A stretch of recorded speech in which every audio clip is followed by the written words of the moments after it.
بعض علماء النفس اللي اشتغلوا مع يعني الناس اللي هي كانت بتطلق أو كانت بتسيب بعض قبل جواز أو كل الحاجات دي، كانوا بيقولوا إنه كمان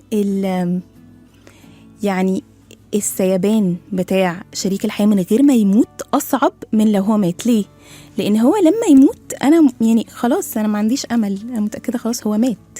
حتى لو أنا بروح بقى في أوقات إنكار وكل الحاجات دي، بس بعد شوية أو جوايا أصلا حتى وأنا في حالة الإنكار ببقى عارفة إن الشخص ده خلاص مش موجود.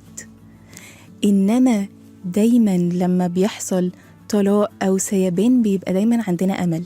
طب ما يمكن أنا غلطت في حاجة، طب ما أصلحها، طب ما مش، فده بيبقى أصعب بكتير. مش بس كده، على فكرة اللي مثلا 2 كانوا مخطوبين أو لسه في فترة تعارف وسابوا بعض بتبقى أصعب من الجواز. إزاي سمية؟ هقول لكم. هنا هم بيحزنوا على حاجتين، هم بيحزنوا على العلاقة اللي كانت موجودة وقت التعارف أو وقت الانجيجمنت وقت الخطوبة، وكمان بيحزنوا على العلاقة اللي كان نفسهم تحصل بس ما حصلتش.